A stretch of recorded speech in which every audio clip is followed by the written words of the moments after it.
অনেক রাত অবধি কাজ করার পর একটা ক্লান্তি আসে না? শরীরটা একদম ছেড়ে দেয়, আর মাথায় তখন একটাই চিন্তা ঘোরে, জাস্ট কখন বাড়ি ফিরব। সেই সময় আর কিচ্ছু ভালো লাগে না, মনে হয়। আমাদের গল্পের যে প্রোটাগনিস্ট নিশা, ওর মনেও কিন্তু ঠিক এই একটাই কথা চলছিল। একজন ক্লান্ত কন্টেন্ট মডারেটর, যার সে মুহূর্তে একটাই লক্ষ্য, কোনোভাবে বাড়ি ফিরে বিছানায় গা এলিয়ে দেওয়া। আর এই খুব সাধারণ একটা ইচ্ছে থেকেই শুরু হয় এক অদ্ভুত আর ভুতুরে যাত্রার। চলুন এই মডার্ন ভূতের গল্পটাকে একটু কাটাছেঁড়া করা যাক। এটা কিন্তু শুধু একটা ভয়ের গল্প নয়, এটা আসলে আমাদের দেখায় যে কি করে আমাদের রোজকার জীবনের খুব সাধারণ জিনিস, যেমন ক্লান্তি, শহরের একাকিত্ব আর টেকনোলজির ওপর ভরসা, এই সব কিছু মিলে একটা ক্যাব রাইডের মতো সাধারণ ঘটনাও একটা ভয়ানক দুঃস্বপ্নে পাল্টে যেতে পারে। গল্পের শুরুটা কিন্তু একদম সাদামাটা। আমাদের প্রোটাগনিস্ট নিশা, ২৬ বছর বয়স, কাজ শেষে ক্লান্ত শরীরে বাড়ি যাওয়ার জন্য একটা ক্যাব বুক করছে। কিন্তু এই খুব সাধারণ একটা মুহূর্তেই প্রথম খটকাটা লাগে। আর এখানেই কিন্তু গল্পের প্রথম একটা অদ্ভুত সংকেত। মানে পরপর ৩ রাত একই ড্রাইভার পাওয়াটা হয়তো সম্ভব, কিন্তু একটু কেমন যেন অস্বাভাবিক, তাই না? হরর গল্পগুলো তো প্রায়শই এভাবেই শুরু হয়, বাস্তবতার মধ্যে ছোট্ট একটা ফাটল দেখিয়ে, যা আমাদের মনে প্রথম সন্দেহের বীজ বুনে দেয়। তো দেখুন, গল্পের সব উপকরণ কিন্তু রেডি। একজন ক্লান্ত প্রোটাগনিস্ট, একটা চেনা গন্তব্য, আর একজন ড্রাইভার যার মুখটাও চেনা। কিন্তু যে মুহূর্তে নিশা গাড়ির দরজা খুলে ভেতরে বসে, ও কিন্তু শুধু একটা গাড়িতে উঠছে না। ওর নিজের চেনা জানা নিরাপদ জগৎ, মানে ওর অফিস, সেটাকে পিছনে ফেলে একটা অজানা জগতে পা রাখছে। আর এখান থেকেই ওর আসল যাত্রা শুরু। এবার আমরা গল্পের এমন একটা পর্যায়ে ঢুকছি যেখানে বাস্তবতার জমিটা, মানে পায়ের তলার মাটিটাই যেন একটু একটু করে সরতে শুরু করে। এই অংশে আমরা দেখব কি করে পরপর কিছু গ্লিচ বা অসঙ্গতি নিশার মানসিক অবস্থাকে একেবারে নাড়িয়ে দেয়। এটা হলো প্রথম রেড ফ্ল্যাগ।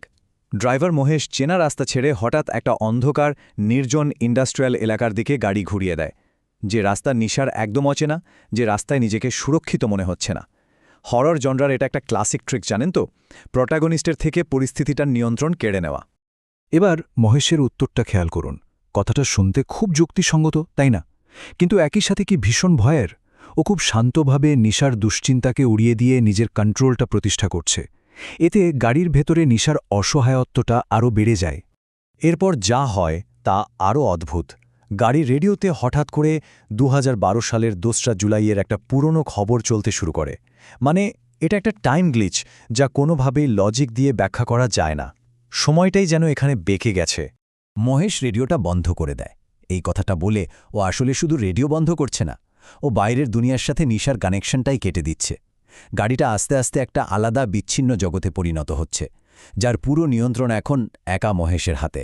আর এইবার যা হয় সেটা একেবারে মাথা ঘুরিয়ে দেওয়ার মতো। বাস্তব যেন একটা লুপের মধ্যে ভেসে গেছে।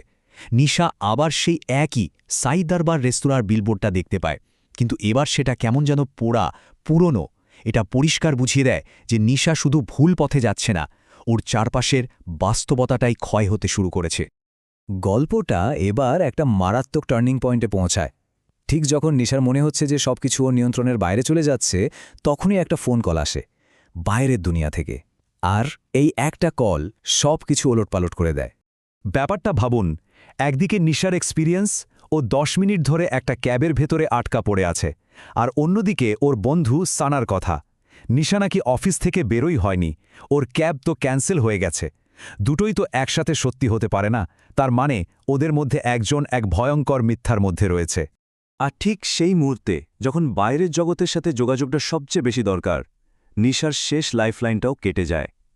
ফোনটা ডেড। ব্যাস, নিশা এখন কমপ্লিটলি একা, একদম একা। এতক্ষণ ধরে যে ভয়ের জালটা বোনা হচ্ছিল, এবার সেই জট খোলার পালা।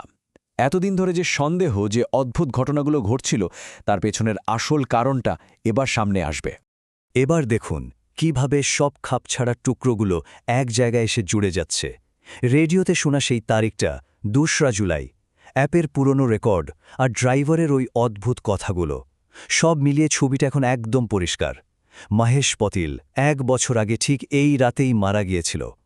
নিশা কোনো সাধারণ ড্রাইভারের সাথে নেই, সে আছে এক অতৃপ্ত আত্মার সাথে। আর এই একটা কথা, জাস্ট একটা লাইন, পুরো গল্পটার মোড় ঘুরিয়ে দেয়। ভয়টা কোথায় যেন উবে গিয়ে একটা কষ্ট হয়। কারণ মহেশ তো কোনো ভিলেন নয়, সেও তো নিশার মতোই একজন ভিকটিম। ওরও লক্ষ্য ছিল একটাই, শুধু বাড়ি ফেরা। আর ঘড়িতে সময়টা দেখুন 3:30। এটাকে ডেভিলস আওয়ার বা উইচিং আওয়ার বলা হয়। সময়টা ওখানে থেমে গেছে, মানে ওরা আর সাধারণ সময় বা জগতের মধ্যে নেই। এই জমে যাওয়ার সময়টা ওদের আটকে পড়ার প্রতীক। এই চরম ভয়টা দেখানোর পরেই গল্পটা হঠাৎ একটা ঝাঁকুনি দেয়। নিশা দুঃস্বপ্ন থেকে বেরিয়ে আসে। বাহ, ওর তাই মনে হয়। ও নিজেকে আবার চেনা পরিবেশে আবিষ্কার করে। কিন্তু যা ঘটল সেটা কি সত্যি ছিল? কারণ সব প্রমাণ কিন্তু বলছে যা হয়েছে তা নিশার মনের ভুল। দেখুন, সিকিউরিটি গার্ড বলছে ক্যাব ক্যান্সেল হয়ে গেছিল, বন্ধু সানা বলছে ও বেরোয়নি, আর ওর ফোন একদম ঠিকঠাক 57% চার্জ, সময় রাত 2:59। তাহলে কি পুরোটাই একটা দুঃস্বপ্ন ছিল?